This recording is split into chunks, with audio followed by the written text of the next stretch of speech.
part of this journey yourself. Like, so again, like it all really begins with getting to know yourself. Like we often think we need to understand others, what they're thinking, how they're behaving. So we sometimes feel like we need to know other people to really be able to move through conflict and difficulty.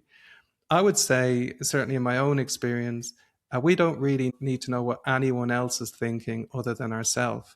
When we get to know ourselves, what we struggle with, our potential, we quite naturally understand where everyone else is at.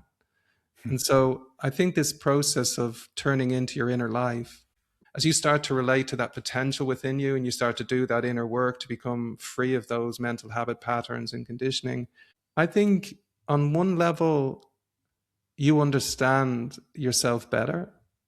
Therefore, you're at peace with yourself more because you understand this is a process. And on another level, you understand everyone else much better than you did previously.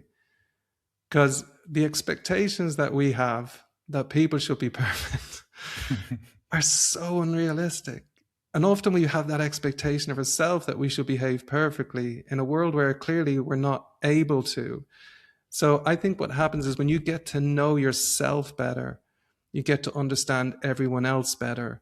And the only natural response I would say to that is a deep sense of compassion for everyone, because you understand how much work it takes you to work through those mental habit patterns, that condition, and that causes mental and emotional suffering and unhealthy habits of mind that cause unhealthy behaviors.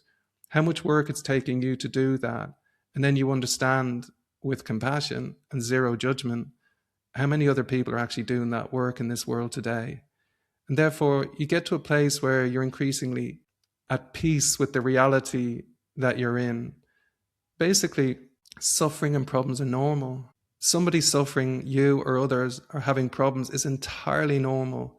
And as long as we don't turn to our inner life and begin to do that deeper work to undo that conditioning that's causing suffering, suffering and problems will continue. And that's the world we live in.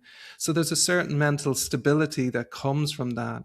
My teacher, Geshe Kelsang Gyatso, always talks about this. There's like a certain mental stability that just really comes from being in touch with the reality of your own life, of amazing potential, and you struggle, and the reality of everyone else's life. They're struggling, and often because they're not even aware they have this amazing potential that can be cultivated. So when someone else is suffering, you understand why, and because you understand yourself.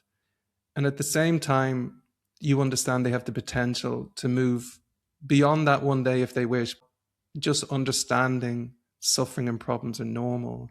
But when you know that, because you know that's true of you, of course it's true of everyone else, but you're not overwhelmed by that because you do understand they have incredible potential. Whether they realize that or not before they die, it's still always going to be true. And that energizes you. I find that really energizes me to teach and share what I'm learning in a way that may be meaningful and beneficial to them. So you have this new kind of energy that's not defeated by the struggles you see in the world. You're actually energized to do something about it. How can I introduce people to that truth within themselves? So that compassionate energy, that kind of pure compassion is never overwhelmed, just energized. And it's coming from really just a reality check. Stop expecting people to be constantly positive and happy when they're struggling with so much you know absolutely nothing about.